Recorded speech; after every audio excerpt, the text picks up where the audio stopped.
Olá, tudo bem?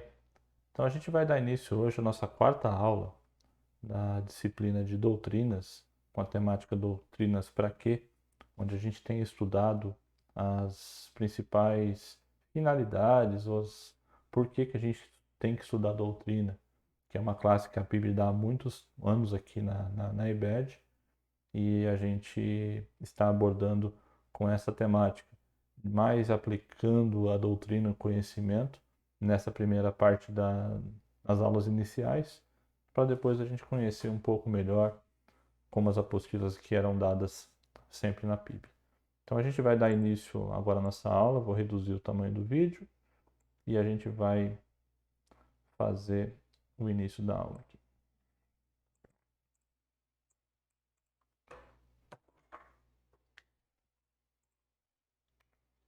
Então, só relembrando os materiais que a gente utiliza, tá, eu tenho utilizado nessas primeiras aulas um livro de Sã Doutrina, da Nove Marcas. É um livro que tem embasado essa aplicação, essa finalidade de estudar a doutrina e por que a doutrina é importante para a vida minha, pessoal, para os meus relacionamentos e para a nossa vida em comunidade. É um livro que a gente tem utilizado nessas aulas.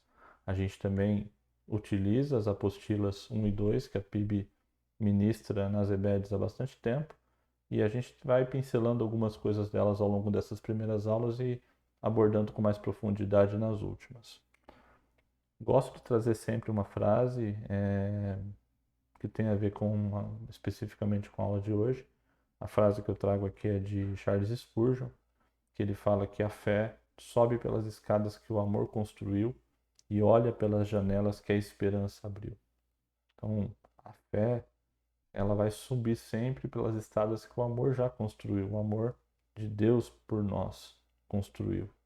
E a gente sempre vai olhar para fora, olhar por essas janelas com a esperança que Jesus abriu por nós. Então, essa frase ela é bem preciosa e ela retrata bastante do que a gente vai conversar na aula de hoje, onde a gente vai falar sobre doutrina para o amor.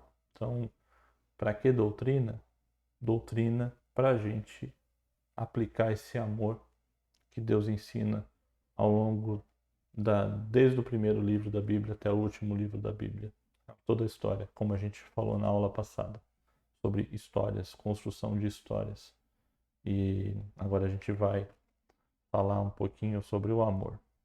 Então, primeiro, né, vamos começar essa introdução. A gente vai falar bastante dessa temática da aula de hoje, a temática de um veleiro, uma embarcação movida a vento, movida a vela, onde a gente vai falar um pouquinho de do que é o amor de Deus e como que ele se aplica. E eu acho que é uma metáfora bem legal que é abordada no livro e eu trago também para essa aula de hoje, para a gente conversar. Vou colocar um vídeo de cerca de 2 minutos de um pedacinho do filme O Apóstolo de Cristo, Paulo. E aqui ele vai estar falando com um romano, perseguidor dos cristãos, e ele vai falar um pouquinho sobre a questão do veleiro e oceano. É uma passagem bem legal. Acompanhe comigo aí.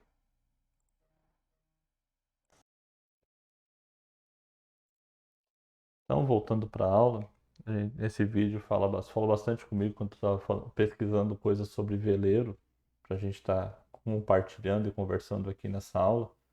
E eu caí nesse trecho do filme e falou bastante com o meu coração, porque realmente a gente às vezes acha que a gente pega uma porção de vida em nossa mão e a gente constrói carreiras em cima dessa porção de vida que a gente tem, constrói relacionamentos, começa a buscar coisas na vida, casa, automóvel, viagens, começa a pensar em coisas e a gente acha que essa vida vai ficar em nossas mãos, né? Mas ela cada dia ela vai escorrendo um pouquinho. E aí quando a gente entende que a gente está em cima de uma imensidão de vida que nos sustenta, como está aqui nesse desenho que eu coloco aqui no quadro, tudo existe porque Deus amou a gente. Deus nos amou. Então a gente está debaixo desse amor, esse amor que nos perdoou e esse amor que pela misericórdia nos dá vida. E a gente consegue ficar sobre esse amor muitas vezes sem perceber. Aqui uma figura de um executivo caminhando, talvez pensando em seus negócios, nas suas buscas pessoais, e muitas vezes a gente caminha uma vida inteira sem se dar conta de que se não fosse esse amor que nos sustenta na vida, se essa mão sai dali, a gente vai cair no vazio.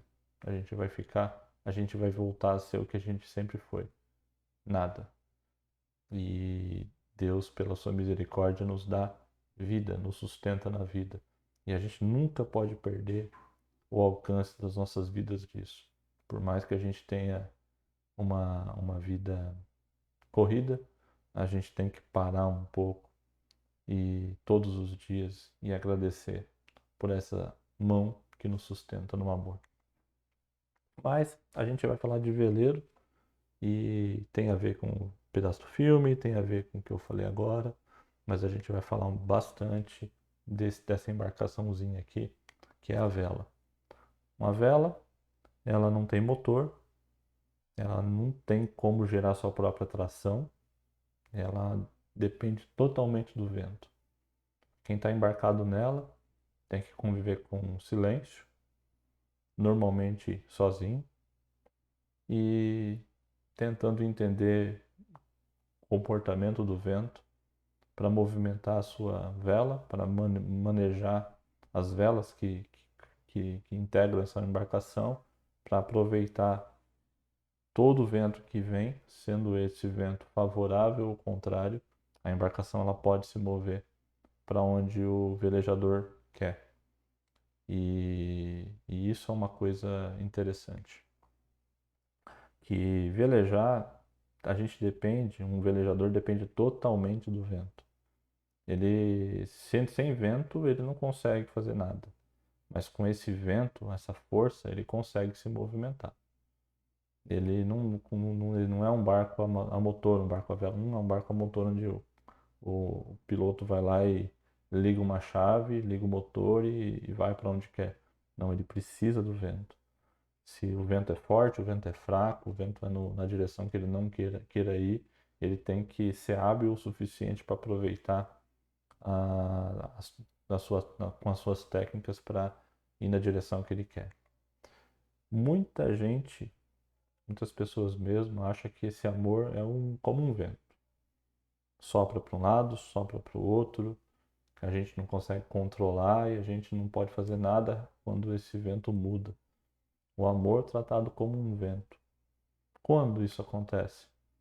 Quando a gente, por exemplo, inicia um relacionamento, se casa com uma pessoa, a gente sente o vento do amor soprando em nós, a gente começa a buscar construir sonhos junto com outra pessoa e aí a gente se casa. E muita gente acreditando nessa ideia que as coisas são aleatórias e passageiras, na primeira ou depois de algum período, ou parece que aquele vento que soprou e te conquistou, fez você unir uma família, esse mesmo vento sopra para o outro lado e o casamento acaba. Então, um exemplo bem triste, infelizmente, que acontece quando você olha para o outro e fala: você não me faz mais feliz e eu vou embora. E isso aí é uma das coisas que o amor não faz. O amor não é assim, não é passageiro dessa forma. Ou pelo menos não é o jeito que a gente entende o amor, principalmente o amor de Deus. Outro exemplo Tem lá um vizinho legal, e aí você ama esse vizinho legal. Esse vizinho, ele, por exemplo, aqui peguei até uma reportagem aqui, que uns vizinhos, nessa pandemia, para manter contato, os vizinhos, eles quebraram alguns tijolos do muro e se conversavam ali por aquela janelinha que se abria entre os muros. Mas nem sempre o vizinho é legal, né? Então tem vizinho que gosta de fazer barulho e incomoda bem além da conta, e esse cara é bem mais difícil que amar que aquele casal de velhinhos ali que está no outro lado do muro. Esse, esse vizinho aqui, o barulhento, fica difícil. Você não pode se obrigar a amá-los, né? Ou pelo menos as pessoas pensam que não pode, porque o cara incomoda, como é que eu vou amar uma pessoa que incomoda? A Bíblia não é esse vento que vai para lá e vai para cá, essa questão do sentimento. O amor não é um sentimento que passa como o vento. O amor na Bíblia é um negócio bem diferente. O amor na Bíblia ele nos mostra que ele pode ser controlado. E além disso, o amor que a gente aprende na palavra, na doutrina, é que o amor é um mandamento. Eu não vou ler todos os versículos que a gente vai citar agora, mas sempre vai ter anotação. E caso você queira ler, é só pausar o vídeo, acompanhar a leitura do versículo ou acompanhar na própria palavra as anotações. Mas vamos lá. Primeira, um dos primeiros pontos é a Bíblia ordena várias vezes que a gente ame a Deus. Então, a palavra nos ensina a buscar e amar a Deus. Pegar um dos primeiros livros da palavra, Deuteronômio, ele vai falar isso. Amar o Senhor, seu Deus, de todo o coração, de toda a sua alma e de todas as suas forças. É para amar com intensidade. É com tudo que você tem. Coração, alma e força. Tudo que você tem. Essas palavras que hoje lhe ordeno estejam em seu coração. Que todas essas palavras que hoje eu te ordeno estejam no seu coração. Quando a gente fala de amor a Deus, a gente fala com tudo que a gente tem, com intensidade. Mas não é só isso. A palavra também nos ensina que o amor é um mandamento quando ele nos fala para a gente amar os nossos irmãos. Que irmãos?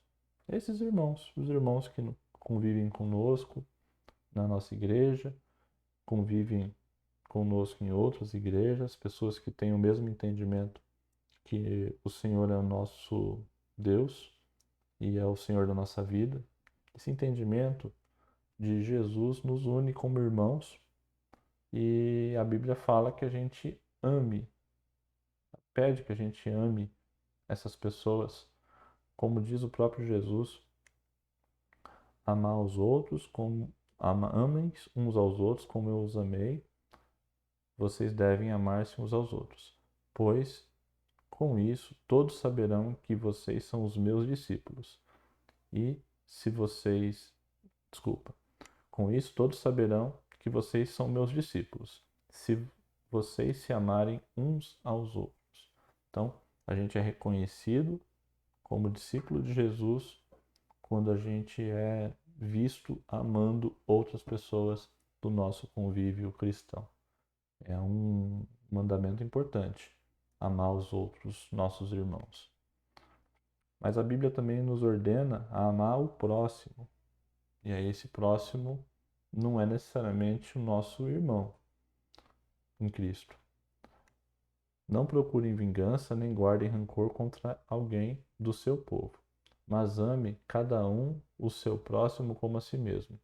Eu sou o Senhor. Depois Jesus vai pegar esse mesmo texto e colocar ele logo abaixo do amar a Deus acima de todas as coisas e o seu próximo como a si mesmo. Ele usa esse mesmo entendimento da lei mosaica. Timothy Keller, quando eu busquei uma frase relacionada a isso, ao amor ao próximo, uma das que me chamou bastante atenção foi essa de Timothy Keller.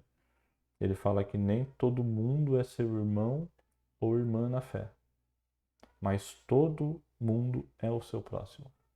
E você deve amar o seu próximo.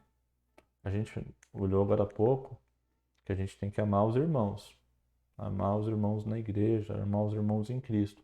E isso aí tem um propósito. Mas, na palavra, pede para a gente amar o próximo. E o próximo inclui todas as pessoas.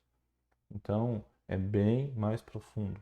E isso é muito importante, porque isso é um mandamento, não é uma opção. Desde aquele vizinho chato até uma pessoa que você e todo mundo acha repugnante. E isso é um amor. Como que expressa esse amor? É uma coisa que a Bíblia ensina e a gente aprende quando a gente busca isso.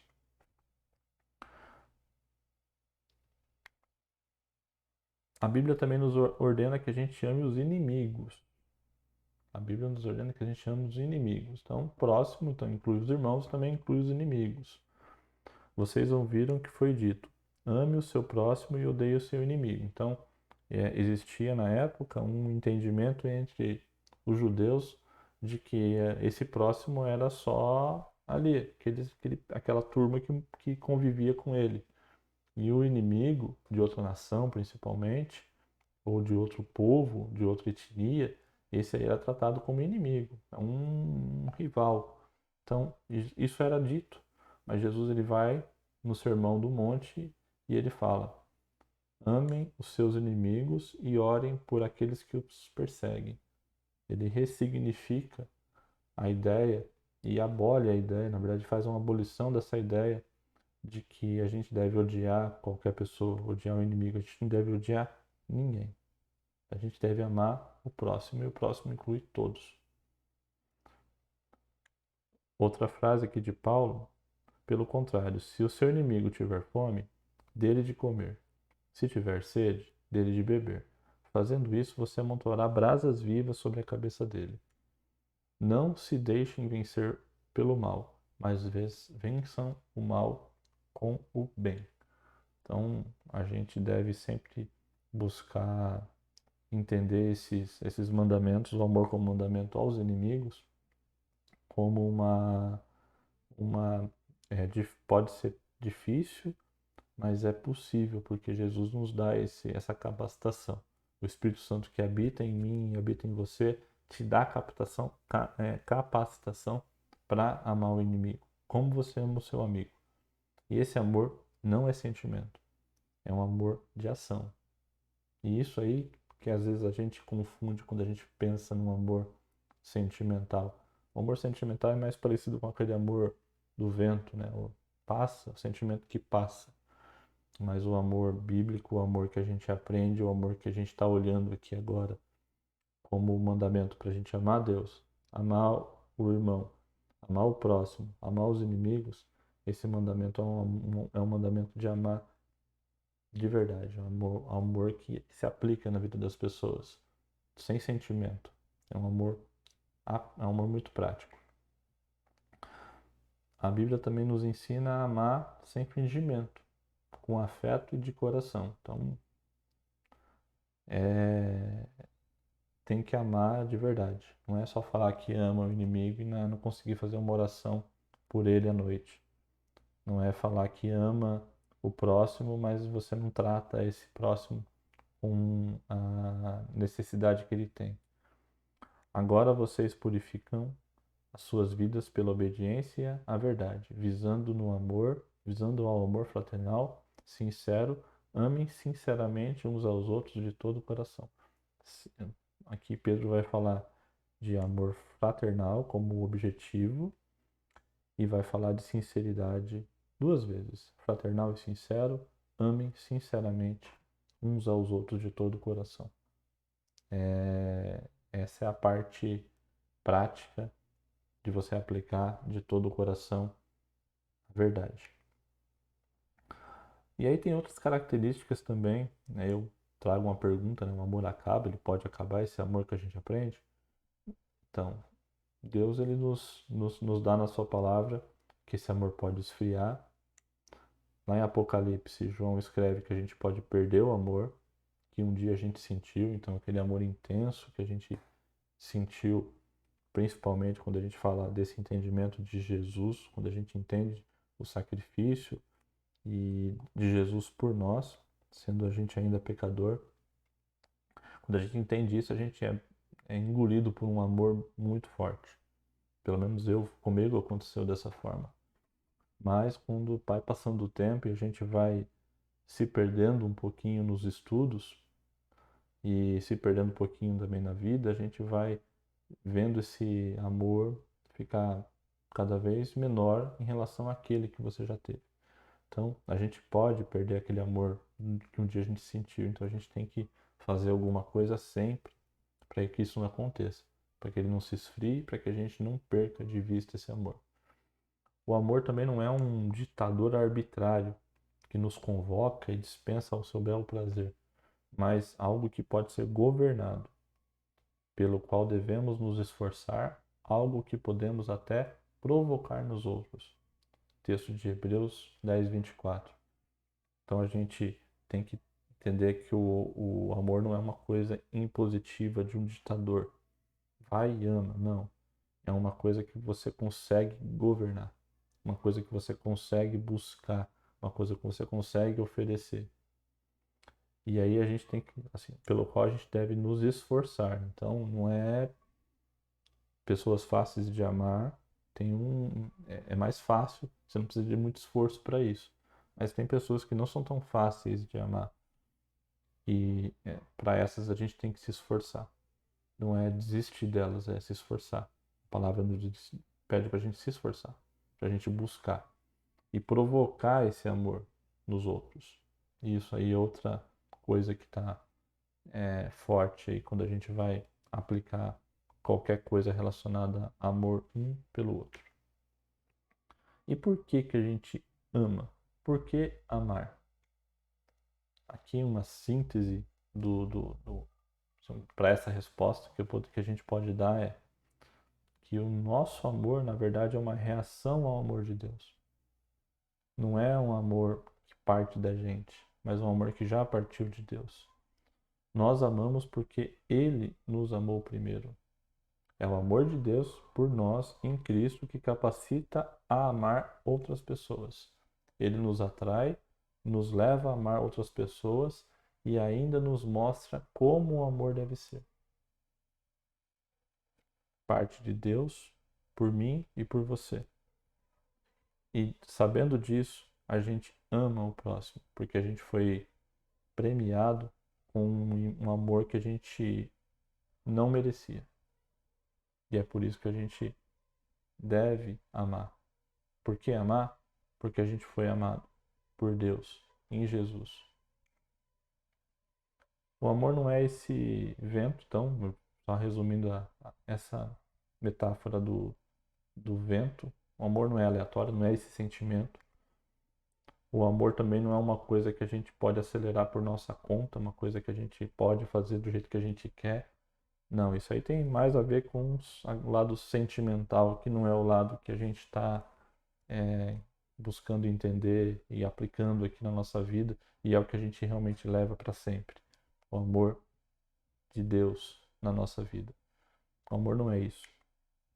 O amor é mais para um veleiro, o amor está mais para um veleiro que é empurrado diante do vento, que é o amor de Deus. Então o amor de Deus vem, sopra, e a gente no nosso veleiro a gente tem que buscar fazer alguma coisa para que esse vento do amor de Deus vá na direção que a gente precisa ir.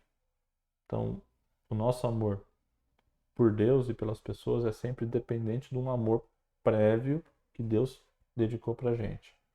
A gente é mais uma reação desse amor. É o vento que vem, passa, a gente vira nossas velas ali no nosso barco e a gente acompanha esse amor. A gente é instrumento nas mãos de Deus para avançar com seu amor e a gente, logicamente, que é preenchido com ele também. Então, um paralelo que às vezes acontece quando a gente entende a palavra e uma coisa que também já aconteceu, como eu falei agora há pouco comigo. A gente estuda e aí a gente começa, às vezes, sentir que a gente está ficando frio. A gente está ficando distante daquele amor que a gente entendeu, alcançou e derramou lágrimas. Esse amor, a teologia não devem ser coisas que se conflitam, mas sim coisas que se complementam. Então aqui, de um lado aqui, a doutrina, né, onde você vai estudar o Novo Testamento, vai aprender lá em outra língua, vai estudar uma teologia sistemática, como a gente falou na segunda aula, onde a gente vai montando uma ideia ou uma história ou um tema para a gente entender melhor a palavra, ou acessando lá seu aplicativo de celular para você acessar a tua palavra. E isso aí você vai focar nisso e você não vai e você vai ter mais dificuldade de amar. E aqui do outro lado, o lado mais prático, pessoas que se dispõem a alegrar a vida de crianças em hospitais, aqui um exemplo, pessoas que na sua humildade, na sua simplicidade, nas situações mais importantes ou mais necessárias, elas se dispõem logo a ajudar. O mundo também fala algumas coisas, né? O mundo assim, o mundo é, não cristão, o mundo fora do mundo gospel, música, por exemplo, a música aqui dos Beatles fala que tudo que você precisa é de amor. E é verdade, não é verdade? Mas se você entender isso aqui do jeito que está escrito nessa canção dos Beatles, era mais naquele sentido do vento. Aproveitar esse vento que passa. Não buscar entender a origem ou buscar compreender não onde o vento vai passar, mas quem é o Senhor do vento. Então, tem que ir na doutrina, tem que ir na palavra para você aprender isso. E você vai aprender isso. Mas as coisas não são conflitantes. Se a gente pegar um texto, uma carta que sintetiza que essas coisas não se conflitam, por que elas se complementam, a gente pode usar uma epístola, a segunda carta de João. Eu vou fazer uma proposta para você aqui. Você vai lá no meu vídeo, pausa agora, vai lá na tua Bíblia, abre a epístola de João e você vai gastar em torno de 2 minutos.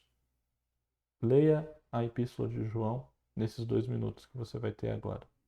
E aí depois a gente segue na aula. Vai lá, dá um pause.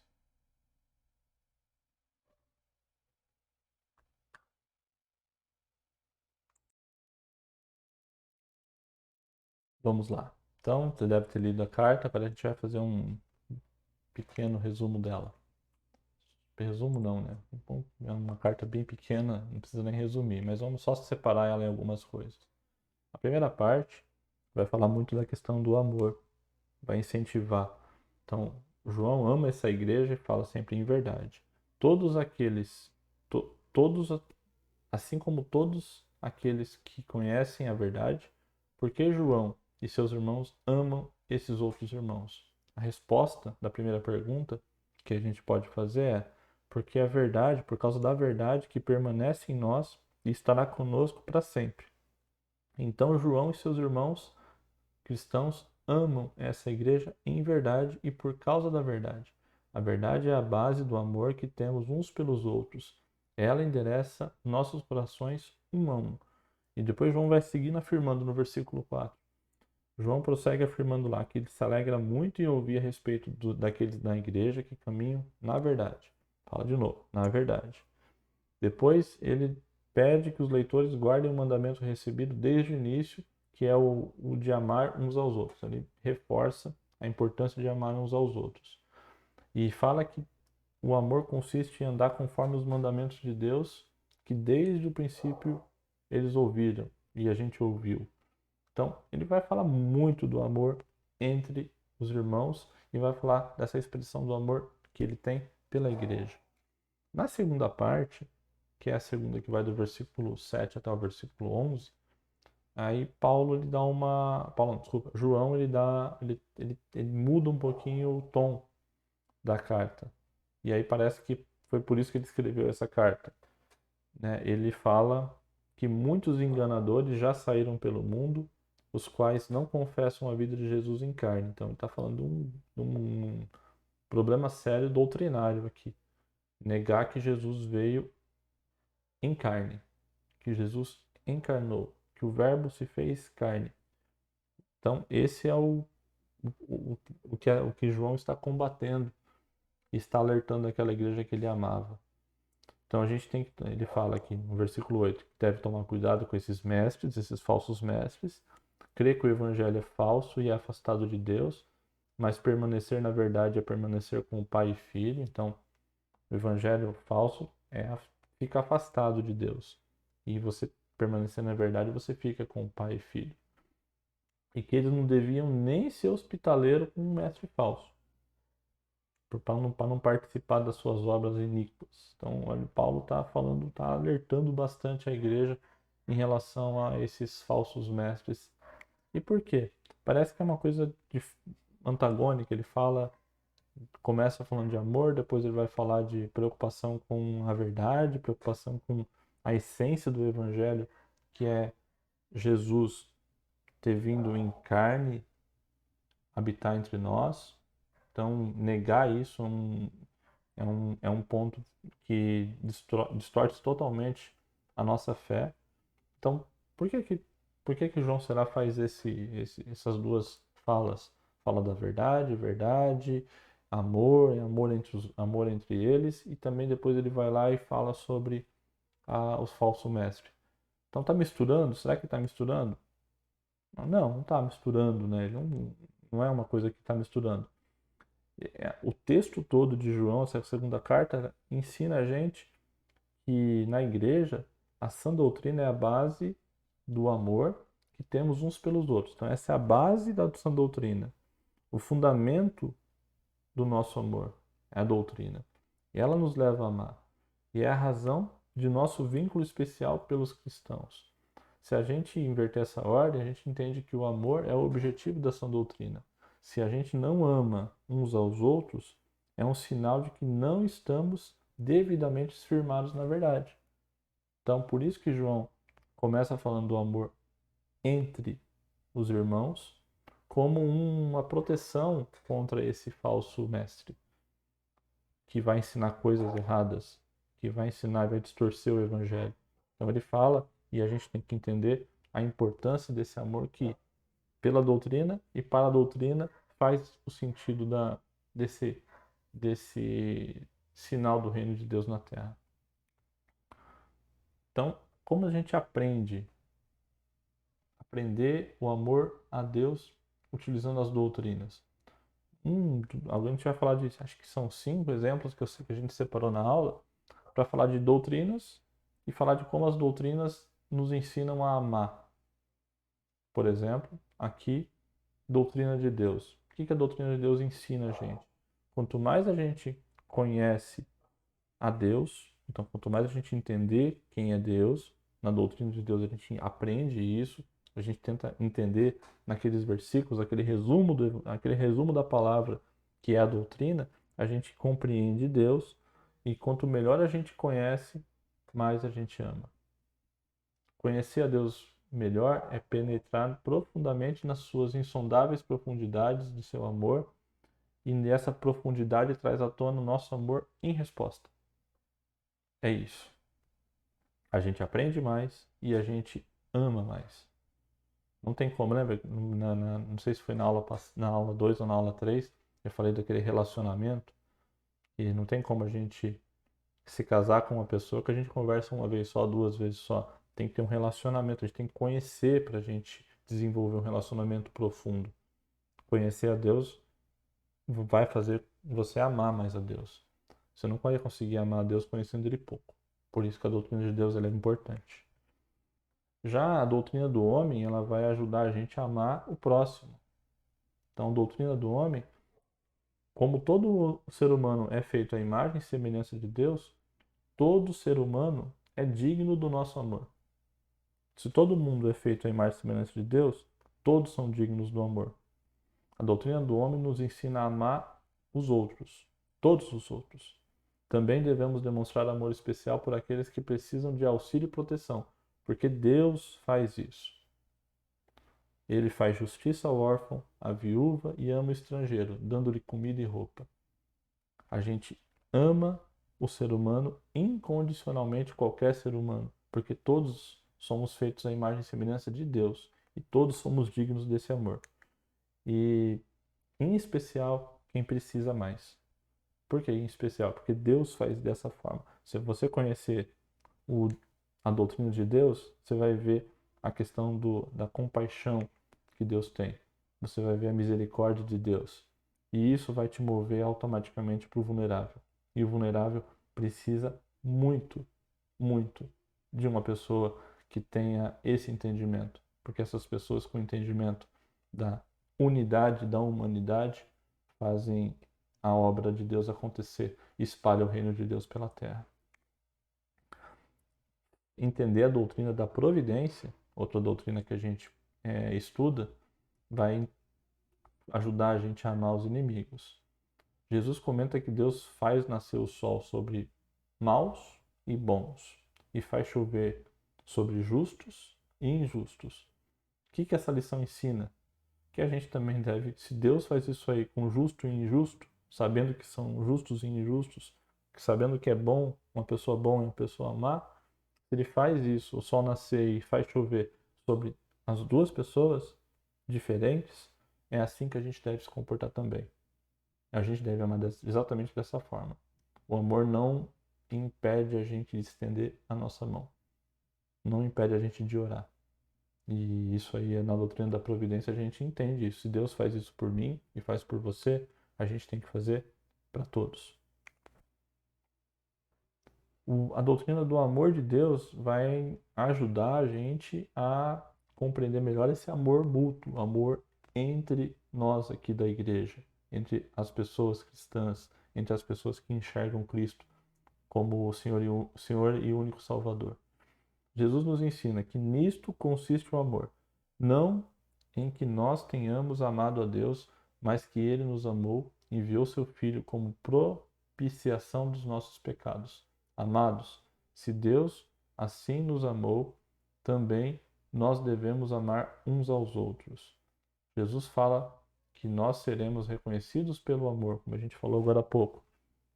E Paulo ainda nos diz para andarmos em amor uns com os outros, como Cristo nos amou e se entregou por nós, um sacrifício e uma oferta com aroma suave a Deus. Então, sempre nesse entendimento do amor aplicado mutuamente, usando a doutrina do amor de Deus como um aprendizado para isso. Amor à palavra. Então, aprendendo com o padrão do amor com a palavra, que a gente deve caminhar como Cristo nos amou. Cristo amou a igreja, deu a vida por ela. Assim como Cristo nos amou, apenas de palavras e nem de boca, mas em obras de verdade. Também devemos amar uns aos outros de forma tangível, custosa. A sã doutrina existe para o amor.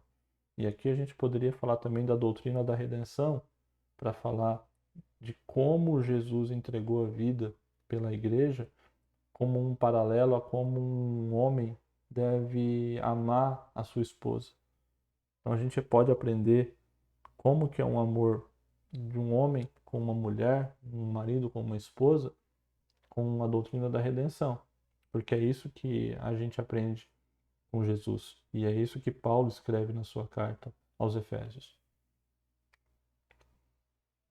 E aí, como a gente faz para amar pessoas difíceis? Aquele parente chato, que todo mundo tem um parente que não é tão legal. Como a gente faz para amar um chefe que é abusivo, um chefe que fala com agressividade, um chefe que não te trata com respeito? Como a gente ama uma pessoa assim? Como a gente ama aquela pessoa que está lá toda sorridente na igreja, mas no fundo a gente não confia, não gosta da gente, a gente também tem um sentimento negativo por ela, né? Brinca um memezinho aqui. Diz que é crente, mas é um baita falso e mentiroso. Temos isso também dentro da nossa igreja. Pessoas que são rotulados como mentiroso e falso, por algumas evidências, provavelmente, mas que acaba não, é uma coisa que não deveria existir dentro de uma igreja, dentro das pessoas que convivem conosco, mas existe. Por quê? Porque somos todos pecadores, porque somos todos carentes do mesmo amor de Deus e porque somos todos não tão legais. A gente não, se fosse por mérito de ser legal, ser uma pessoa fácil, não, a gente, todo mundo tem um pouco difícil, alguma coisa um pouco difícil para amar. Tem pessoas mais amáveis e pessoas menos amáveis, mas como a gente faz para amar o difícil? Essa pessoa que é mais difícil. Aí a gente tem que tentar, primeira coisa, né, é lembrar da nossa condição, pois dificilmente haverá quem morra por um justo, mas Deus demonstra seu amor para nós para conosco por Cristo ter morrido por nós quando a gente ainda era pecador. Então, não tínhamos mérito. Então, se fosse, a gente era dessas pessoas difíceis e diferentes aí, que se fosse por alguma coisa de justiça em nós, a gente não mereceria ser amado. Cristo, eis como Deus o amou.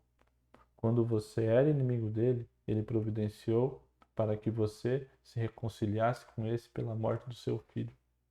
Então, a reconciliação acontece pela morte do filho. Em que preço que foi pago para isso? E olha só, a gente é fruto desse amor. E é nesse amor que a gente deve também amar. Você ama cristão somente em função do que ele pode obter dele, porque você ou eles são amados por Deus? Ah, é uma pessoa que eu sei que está em Cristo, eu vou amar porque eu sei disso. As pessoas não têm certeza, parece meio mentirosa, e eu não vou amar. É assim? Esse é o critério? Você ama os irmãos na fé, mesmo quando eles lhe dão inúmera razão para não amar? Consegue? Consegue continuar amando? E aqui, esse é um dos pontos mais tristes hoje da nossa igreja brasileira, de uma maneira geral, quando, não só hoje, né, mas a igreja, infelizmente, algumas acabam sempre se envolvendo com política.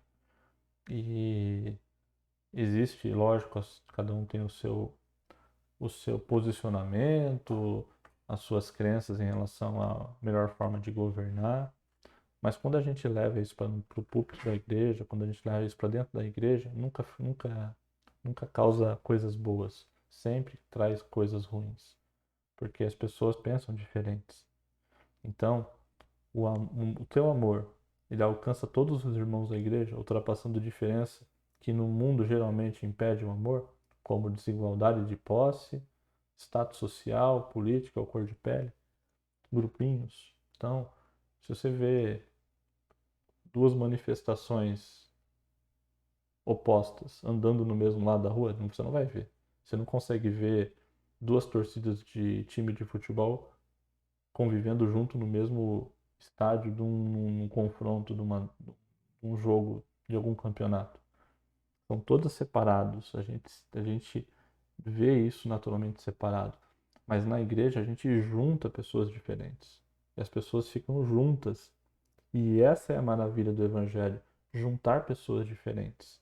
Mas o que tem acontecido quando esse tema entra e tem entrado nas nossas igrejas, nas nossas comunidades, ele tem feito isso. Ele tem juntado política e religião em passeatas, em manifestações, como se tivesse um lado certo, um lado errado, porque se um lado está certo, o outro necessariamente tem que estar errado. E aí a gente vai criando motivos para separar. A gente vai criando motivos para discutir. E isso aí vai ser um problema muito sério quando você tiver que amar uma pessoa. Olha só, coisas absurdas que a gente já viu. Pastores juntos aqui com líderes políticos, os mesmos pastores juntos com outros líderes políticos de antigamente, que hoje são opostos de novo. Gente, a igreja, quando se junta com política, é isso aqui. Só vai mudando de lado e vai levando o povo junto com ele. E isso aí só traz discussão, só traz coisas ruins. Como a gente supera isso? A gente supera isso quando a gente se caracteriza com amor mútuo, quando a gente consegue juntar pessoas diferentes.